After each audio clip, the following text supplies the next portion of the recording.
وداعيا إلى الله بإذنه وسراجا منيرا الله تعالى آيات كريمة مددت بولن يا أيها النبي হে নবী ইন্না আরসালনাকা নিশ্চয় আমি আপনাকে প্রেরণ করেছি আল্লাহ রাব্বুল আলামিন আল্লাহর দুস্থকে ডাক দিয়ে বলে আমি আপনাকে প্রেরণ করেছি শাহীদা আপনাকে প্রেরণ করেছি সাক্ষী হিসাবে আপনাকে প্রেরণ করেছি সুসংবাদদাতা হিসাবে আপনাকে প্রেরণ করেছি ভয় প্রদর্শনকারী রূপে আপনাকে প্রেরণ করেছি ওয়াদাইয়ান ইলাল্লাহি বিইذনিহি আল্লাহর আদেশে তার দিকে ডাকার জন্য আহ্বান করার জন্য এবং আমি আপনাকে সিরাজাম মুনীরা উজ্জ্বল প্রদীপ দিয়ে পাঠিয়েছি এই আয়াতে কারিমার মধ্যে আল্লাহর রাসূলকে আল্লাহ তাআলা পাঁচটা গুণের কথা বর্ণনা করেছেন প্রথম নম্বর গুণ আল্লাহ তাআলা বলেন দোস্ত আমি আপনাকে প্রেরণ করেছি শাহীদা আপনি হলেন সাক্ষী হিসাবে আপনাকে প্রেরণ করেছি আয়াতের ব্যাখ্যায় তাফসীরকারকরা বলেন আল্লাহর পয়গম্বর কিসের সাক্ষী দিবেন বুখারীর বর্ণনায় এসেছে কাল কিয়ামতের দিন হাসরের ময়দানে আল্লাহ রাব্বুল আলামিন যখন সমস্ত মানুষকে উঠাবেন সমস্ত মানুষকে একত্রিত করবেন তো প্রত্যেক নবীর উম্মতদেরকে আল্লাহ তাআলা হযরত নূহ আলাইহিস সালামকে জিজ্ঞাসা করবেন হে নূহ তোমাকে যে আমি এত লম্বা হায়াত দিয়েছিলাম আমার দ্বীন ইসলাম কি তুমি তোমার উম্মতদের কাছে পৌঁছাইছো কিনা নূহ আলাইহিস সালাম বলবেন আল্লাহ তোমার ওই দ্বীনই একাত্মবাদের বাণী আমি শুধু দিনের বেলা পৌঁছাই না রাতেও পৌঁছাইছি হে আল্লাহ তোমার দ্বীনের বাণী একদিন না দুই দিন না তুমি আমাকে 960 বছর পর্যন্ত তোমার দ্বীনের দাওয়াত দিয়েছি উম্মতদেরকে বুঝাইছি গো আল্লাহ আল্লাহ রাব্বুল আলামিন হাদিসে আসছে আল্লাহ রাব্বুল আলামিন নূহ আলাইহিস সালাতু ওয়াসসালামের উম্মতকে ডাক দিবে হে নূহ আলাইহিস সালামের উম্মত আমার নবী নূহ যে তোমাদের কাছে গিয়েছিল সত্যিকারই কি আমার নবী তোমাদের কাছে দ্বীনের দাওয়াত পৌঁছাইছে কিনা হযরত নূহ আলাইহিস সালাতু ওয়াসসালামের উম্মতরা অস্বীকার করে বলবে না মাওলানা তোমার নবী নূহ আমাদের কাছে দ্বীনের দাওয়াত পৌঁছায় না হযরত নূহ আলাইহিস সালাতু ওয়াসসালামকে আল্লাহ তাআলা ডাক দিয়ে বলবেন হে নূহ তুমি বলছো দাওয়াত পৌঁছাইছো কিন্তু তোমার উম্মতরা তো অস্বীকার করে তুমি তাদের কাছে দাওয়াত পৌঁছাও না হযরত নূহ আলাইহিস সালাম বলবেন আল্লাহ আপনি তো জানেন আমি তো দ্বীনের দাওয়াত দিয়েছি আল্লাহ বলি শত জানি কিন্তু এখন বিচারের জন্য সাক্ষী প্রয়োজন হবে তুমি সাক্ষী মানো কাকে তুমি সাক্ষী আনবা তো হাদিসের মধ্যে আসছে এমন সময় নূহ আলাইহিস সালাম ডাক দিয়ে বলবেন আল্লাহ আমার সাক্ষী হলো তোমার উম্মত তোমার বন্ধু উম্মত জনাবে মুহাম্মদ সাল্লাল্লাহু আলাইহি ওয়াসাল্লামের উম্মতকে আমার পক্ষে সাক্ষী মানলাম এই কথা বলার সাথে সাথে নূহ আলাইহিস সালামের উম্মতরা বলবেন হে আল্লাহ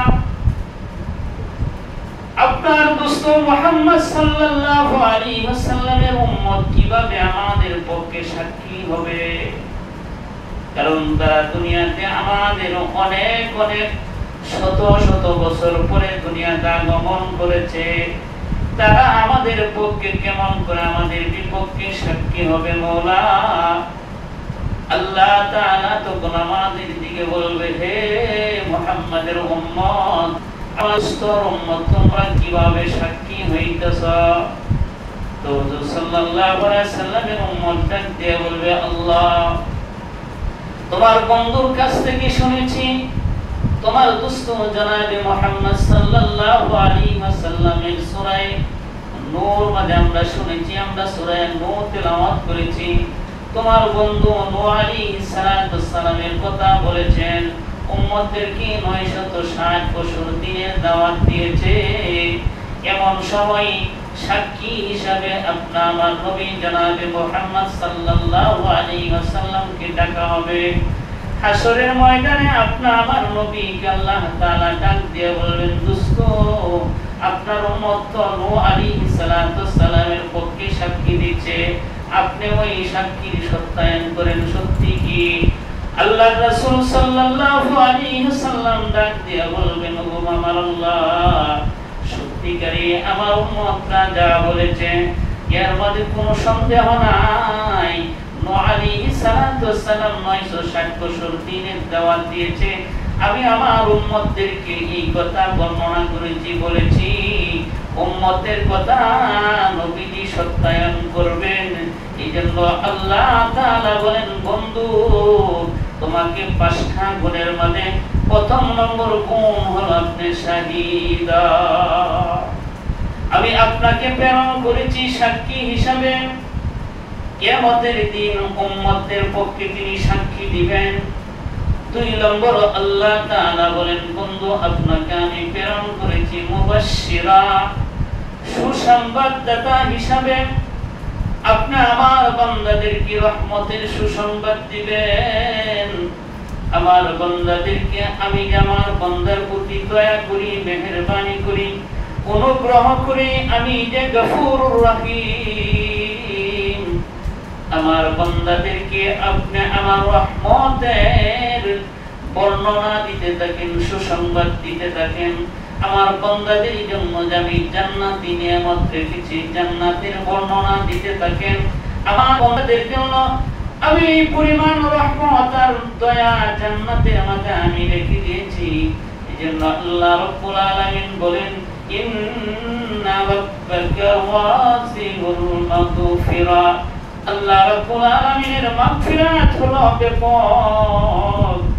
আল্লাহর রাসূল সাল্লাল্লাহু আলাইহি ওয়াসাল্লাম একদিন যাচ্ছে, তো কিছু সাহাবায়ে کرام হাসি ঠাট্টা করিতেছেন, একজন আরেকজনে হাসতেছিলেন। এমন সময় নবী আপনার নবী ডাক দিয়ে বলেন, তোমরা হাসো, অথচ তোমাদের পিছনে হলো জাহান্নাম। তোমাদেরকে যেন এইভাবে আর হাসতে না দেখি। সাহাবায়ে کرام বলেন, আল্লাহর পয়গম্বর যখন বললেন তোমরা এইভাবে হাসতাছো, অথচ তোমাদের পিছনে জাহান্নাম, এমন সময় সাহাবায়ে کرام বলেন, আল্লাহ নবীর কথা শুনিয়ে আমাদের হৃদয়ের মধ্যে এমন ভীতি সঞ্চয় হলো, এমন ভয় আমাদের হৃদয়ে আসলো যে মনে হয় আমাদের মাথায় পাখি বসেছে, তবু আমরা টের পাই না। আখিরাতের জাহান্নামের চিন্তা আমরা বিভোর হয়ে গেলাম।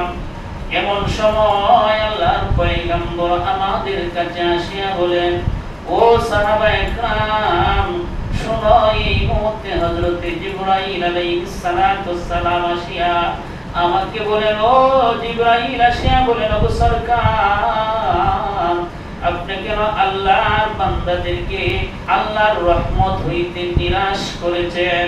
আল্লাহর দয়া হইতে কেন নিরাশ করেছেন? আপনি বলে দেন, আমি আমার বান্দাদের প্রতি গফুরুর রহিম, আমি আমার বান্দাদের প্রতি ক্ষমাশীল, আমি আমার বান্দাদের প্রতি দয়া, এবং আমি আমার বান্দাদের জন্য কঠোর শাস্তিদাতা। আল্লাহ তাআলা রহমতের পাশাপাশি কঠোর শাস্তিদাতাও বলেছেন। এই জন্য আল্লাহ তাআলা বড় দয়া, বড় মেহেরবান। হাদিসের মধ্যে আসছে হযরত জিবরাইল আলাইহিস সালাতু ওয়াস সালাম আপনার আমার নবীর কাছে একটা ঘটনা বর্ণনা করিতেছেন। হযরত জিবরাইল আলাইহিস সালাতু ওয়াস সালাম আপনার আমার নবীকে একটা ঘটনা শোনাইতেছে। ওগো পয়গম্বর, পূর্বের যুগের একজন মানুষ ছিল, যে মানুষটা 500 বছর পর্যন্ত পাহাড়ের চূড়ার মধ্যে ইবাদত করেছিল। আল্লাহর ওই বান্দাটা পাহাড়ের চূড়ার ভিতরে যখন গিয়েছিল, পাহাড়ের চতুর্পাশ দিয়ে লবণাক্ত পানি ছিল, কিন্তু আল্লাহ তাআলা ওই বান্দাটার জন্য মিষ্টি পানি ব্যবস্থা করেছে। আল্লাহ তাআলা ওই বান্দার জন্য একটি ডালিম গাছের ব্যবস্থা করেছে। প্রতিদিন ওই ডালিম গাছ থেকে যার ডালিম খায় আর ওই মিষ্টি ঝর্ণা থেকে সে পানি পান করে। এইভাবে পাহাড়ের চূড়ার মাঝে একদিন না, 2 দিন না, আল্লাহ তাআলার গোলামি করেছে একাধারে 500 বছর পর্যন্ত। হযরত জিবরাইল আলাইহিস সালাতু ওয়াস সালাম বলেন, ওগো সরকার, ওই লোকটা আল্লাহ তাআলার কাছে দোয়া করেছিল, আল্লাহ দুনিয়া থেকে বিদায় হতে হবে, কারণ সকলেই মৃত্যুর স্বাদ ভোগ করতে হবে। কুল্লু নাফসিন যায়িকাতুল মাউত সুম্মা ইলাইনা তুরজাউন। আল্লাহ তাআলা বলেন, প্রত্যেক প্রাণীরই মৃত্যুর স্বাদ ভোগ করতে হবে, আল্লাহ তাআলার কাছে সকলেই ফিরে যাইতে হবে। এই আবেদ যখন আল্লাহ তাআলার কাছে বলেছিলেন, আল্লাহ তুমি যদি আমাকে মৃত্যু দাও, তুমি যেন আমাকে সেজদা অবস্থা মৃত্যু দান করিও, তোমার গোলামে তোমার কদমে সেজদা অবস্থা যেন আমি মৃত্যুবরণ করতে পারি। হযরত জিবরাইল বলেন, ইয়া রাসূলুল্লাহ, এই দোয়াটা যখন করেছিল তো আল্লাহ তাআলা তার দোয়া কবুল করেছে। ওই লোকটা সেজদা অবস্থায় মৃত্যুবরণ করেছে। আমি জিবরাইল যখন আকাশ থেকে জমিনে নামতাম, জমিন থেকে যখন আবার আকাশে উঠতাম, দেখতাম ওই লোকটা আল্লাহর সেজদায় পড়ে আছে। আল্লাহর রাসূল সাল্লাল্লাহু আলাইহি ওয়াসাল্লাম কে জিবরাইল বলেন, ইয়া রাসূলুল্লাহ, ওই লোকটাকে আল্লাহ তাআলা কিয়ামতের দিন বলবেন, ওরে বান্দা, যাও আমার এই বান্দাকে আমার দয়া এবং অনুগ্রহের দ্বারা তাকে জান্নাতে প্রবেশ করাও। ওই লোকটা ডাক দিয়া বলবে, না না মাওলানা, আমি আমার দয়া দ্বারা, আপনার দয়ার দ্বারা জান্নাতে যাব না, আমি আমার আমলের বিনিময়ে জান্নাতে প্রবেশ করব। এই কথা বলার সাথে সাথে আল্লাহ তাআলার পক্ষ থেকে হুকুম আসবে, আল্লাহর পক্ষ থেকে নির্দেশ আসবে, যাও আমার এই বান্দাটা একটু জাহান্নামে একটু ঘুরে নিয়ে আসো, জাহান্নামের দিকে নিয়ে যাও। আল্লাহর রাসূলকে জিবরাইল বলেন, ইয়া রাসূলুল্লাহ, তাকে যখন জাহান্নামের দিকে নেওয়া হবে, কিছু দূর যাওয়ার সাথে সাথে সে উপলব্ধি করতে পারবে, সে বুঝতে পারবে, কোন রিওয়ায়াতে আসে যার আবদ মস্তক শুকায় যাবে, পানির পিপাসা সে অস্থির হয়ে যাবে, পানি পানি করে চিল্লাইতে থাকবে। এমন পিপাসা অস্থির হবে, এমন সময় ফেরেশতা ঠান্ডা পানি নিয়ে পাশ দিয়ে যাবে, বলবে আমাকে এক গ্লাস পানি দাও, পান করি। যদি পানি দিতে হয় তাহলে মূল্য দিতে হবে, যে তোমার 500 বছরের ইবাদত দিতে হবে। পিপাসায় এমন হবে, শেষ মুহূর্তে তার 500 বছর ইবাদত দিয়া এক গ্লাস পানি পান করবে। এমন সময় আল্লাহর পক্ষ থেকে আওয়াজ আসবে, বান্দা, দুনিয়া টাকা গেলি তুমি 500 বছর পর্যন্ত গোলামি করেছিলা, ওই গোলামিতে এক গ্লাস পানি পেলার বিনিময়ে দিয়ে দিলা। দুনিয়াতে কত কোটি কোটি গ্লাস পানি পান করেছ, প্রত্যেকটি হিসাব দিয়ে তারপর জান্নাতে যাও। তখন সে বুঝতে পারবে। আল্লাহর আয়াতে আসছে, আল্লাহ তাআলা যখন তাকে জাহান্নামের দিকে নিবে, তো আল্লাহ তাআলা তার আমলগুলো পরিমাণ করবে এবং আল্লাহ তাআলার দেওয়া নিয়ামতগুলো তার ওজন করা হবে। এই পরিমাণে দেখা যাইব আল্লাহ তাআলা যে তাকে চক্ষু দিয়েছে, চোখের দৃষ্টি যে পরিমাণ নিয়ামত ভোগ করেছে, এই 500 বছরের ইবাদত চোখের এই দৃষ্টির নিয়ামতের চেয়ে বেশি হয়ে যায় না?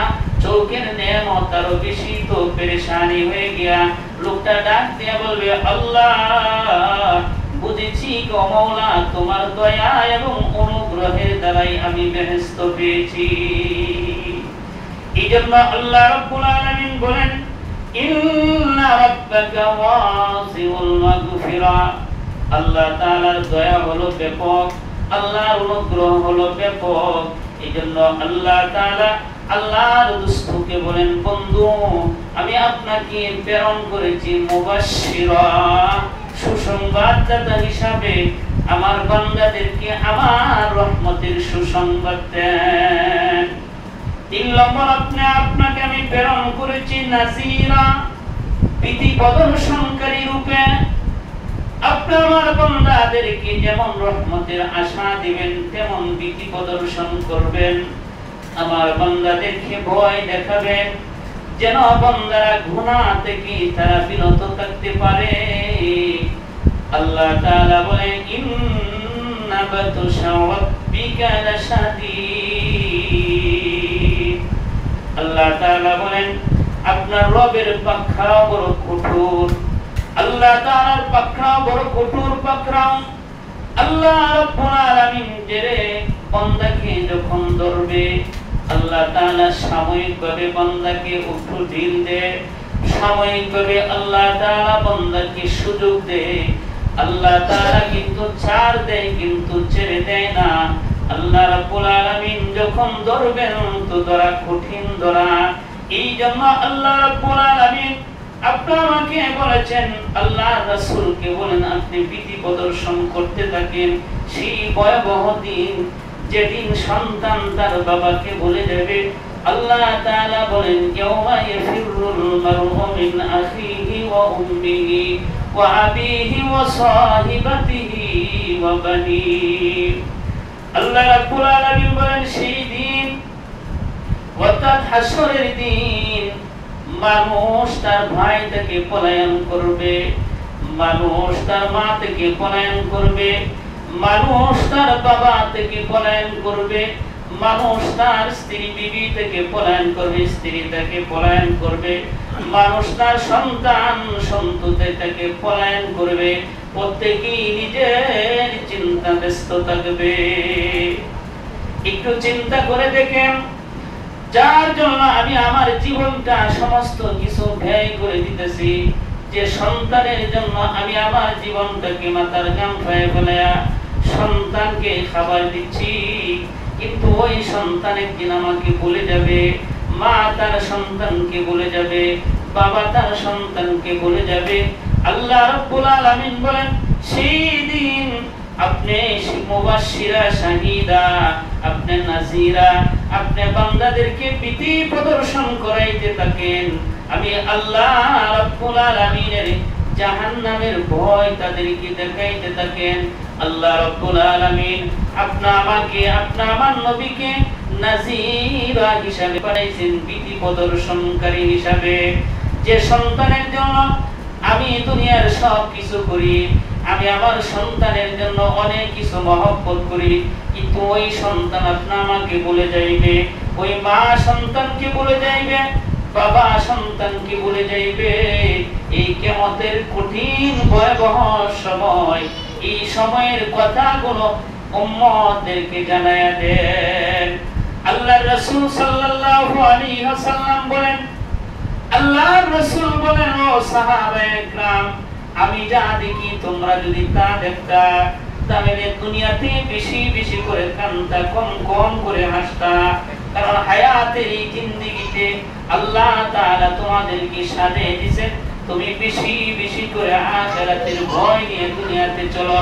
কারণ এমন একটা সময় আসবে, আল্লাহ রাসূল হযরত আনাসকে বলে, আনাস তুমি বেশি বেশি বেশি করে মালিকের দরবারে ক্রন্দন করতে থাকো।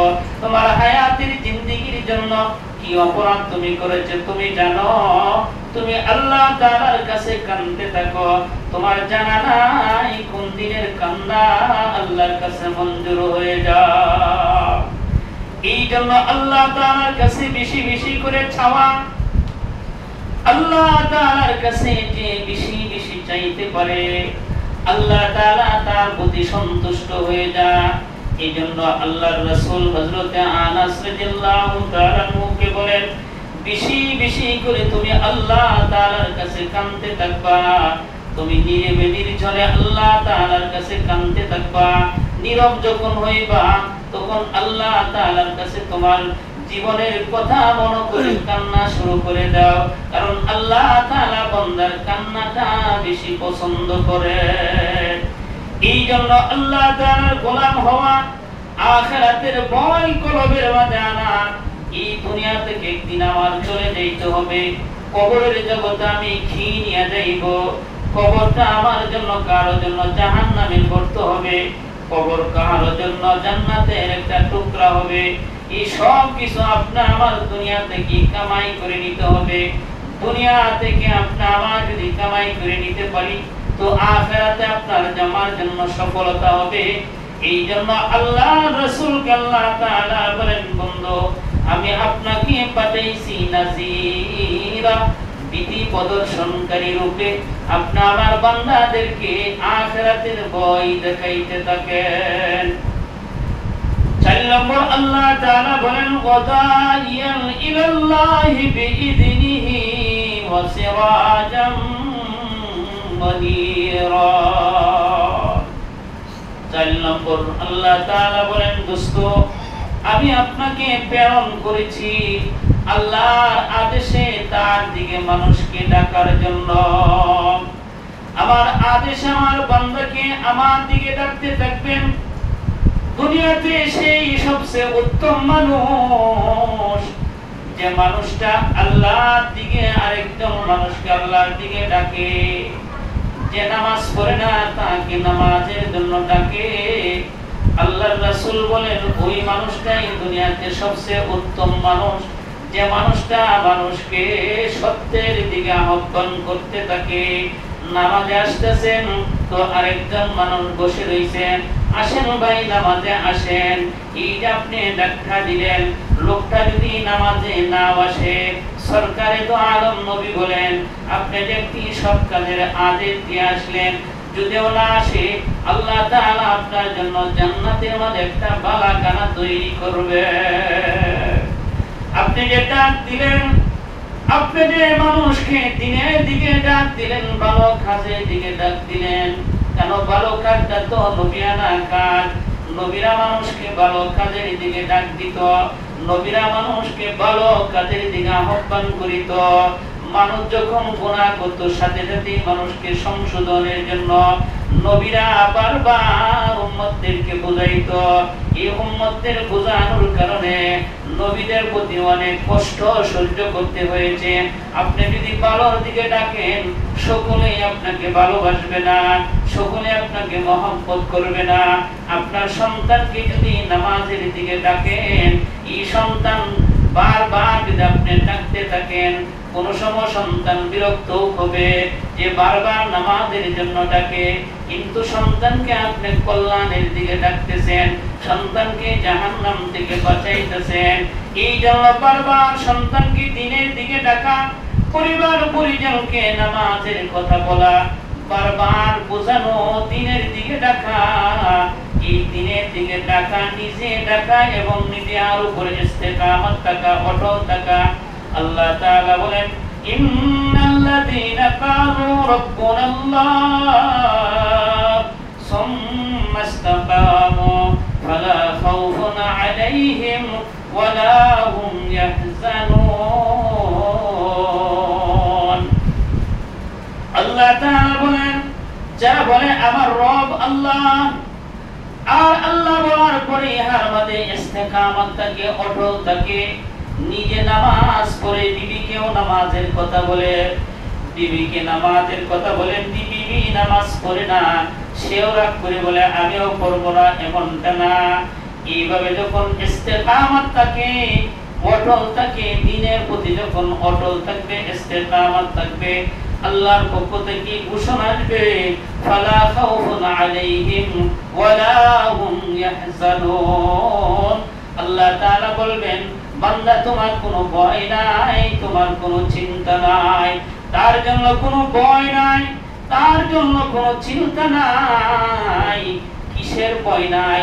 দুনিয়াতে সে থাকবে, আল্লাহ তাআলা তাকে পথভ্রষ্ট করবে না, আল্লাহ তাকে গোমরাহ করবে না, আল্লাহ তাআলা তাকে হেদায়েত থেকে বিচ্ছেদ করবে না। 2 নম্বর হলো কিসের চিন্তা নাই? আল্লাহ তাআলা বলে বান্দা জান্নাতে যাইবে, জান্নাতে যাওয়ার পর তোর কোনো পেরেশানি থাকবে না। হাদিসের মধ্যে আসছে আল্লাহর রাসূল সাল্লাল্লাহু আলাইহি ওয়াসাল্লাম বলেন জান্নাতীরা যখন জান্নাতে যাইবে, জাহান্নামীরা যখন জাহান্নামে থাকবে, এমন সময় তাদের একটা চিন্তা থাকবে এত জান্নাতি নিয়ামত পাইলাম, আবার যদি মৃত্যুবরণ করি তো জান্নাতি নিয়ামত আমার থেকে হাতছাড়া হয়ে যাইবে।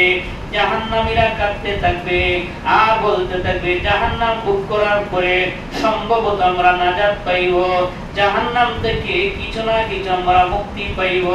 জান্নাতীরা যখন এমন চিন্তা করবে যে জান্নাতি নিয়ামত পাইলাম, আবার যদি আমাদের মরণ হয়ে যায়, আবার যদি মৃত্যুবরণ করে ফেলাই, তাহলে জান্নাতি নিয়ামত থেকে আমরা বঞ্চিত হয়ে যাইবে।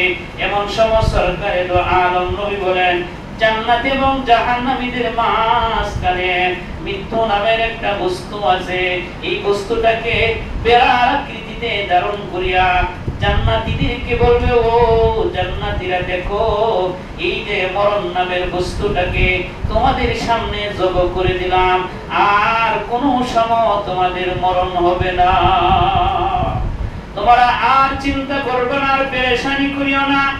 ওই দেখো মরণ নামের বস্তুটা তোমাদের সামনে জব করে দিলাম।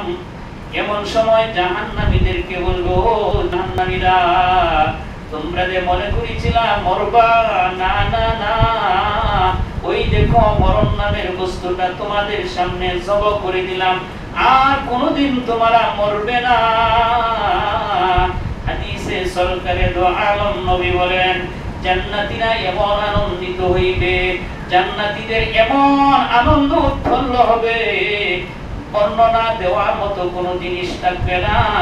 অপরদিকে জাহান্নামীরা এমন কন্দন করতে থাকবে, আল্লাহর পক্ষ থেকে ঘোষণা আসবে ফাযুকু ফালান নাযীদাকুম ইল্লা আযাবা। আল্লাহর পক্ষ থেকে ঘোষণা আসবে ফাযুকু তোমরা আস্বাদন করো, আযাব তোমার আস্বাদন করব, দিন যাইব তো তোমাদের আযাব বাড়তে থাকবে। আল্লাহ তাআলা অপর আয়াতে বলেন সুম্মা লা ইয়ামুতু ফিহা ওয়ালা ইয়াহইয়া, এমন শাস্তি তোমাদের কি দেওয়া হবে যে তোমরা মরবাও না বাঁচবাও না।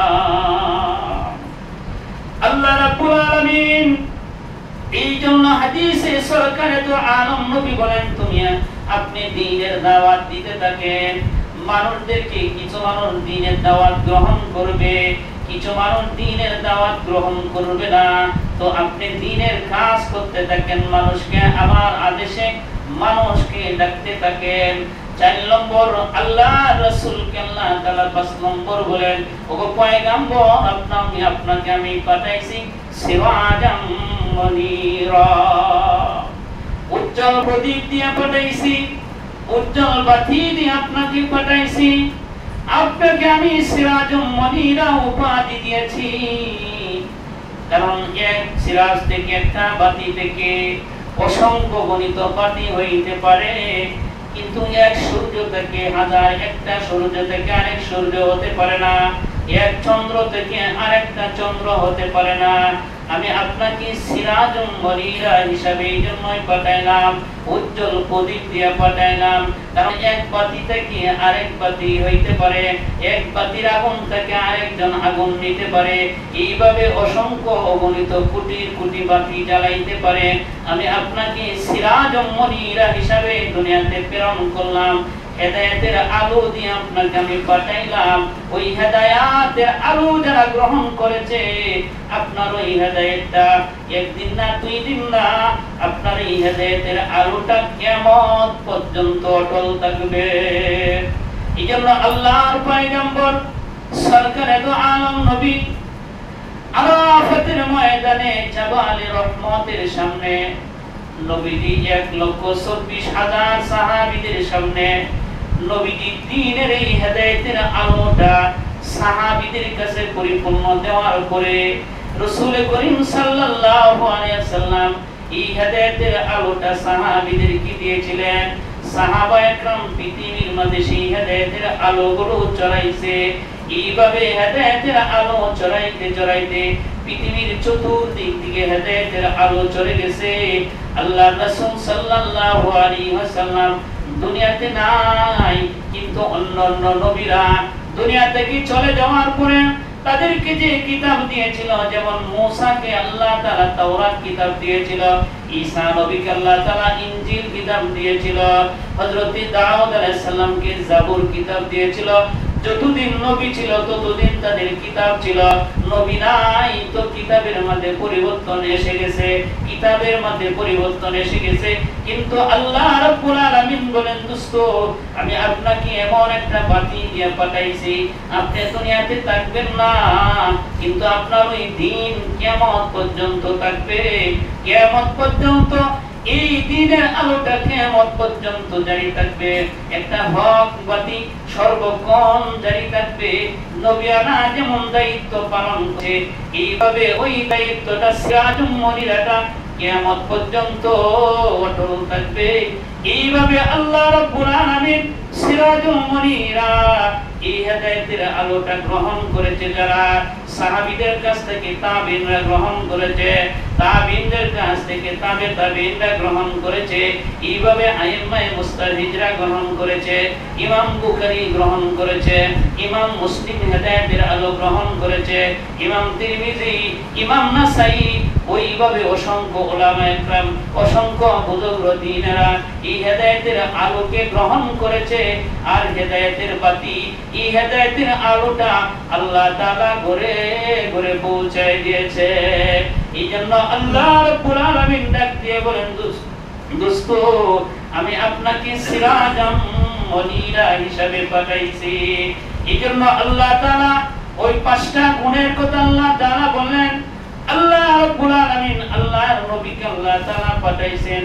আল্লাহ রাব্বুল আলামিন বলেন, ইয়া আইয়ুহান নাবিয়্যু ইন্না আরসালনাকা শাহিদান ওয়া মুবাশশিরান ওয়া নাযীরা ওয়া দা'iyan ইলাল্লাহি বিইذনিহি ওয়া সিরাজাম মুনীরা।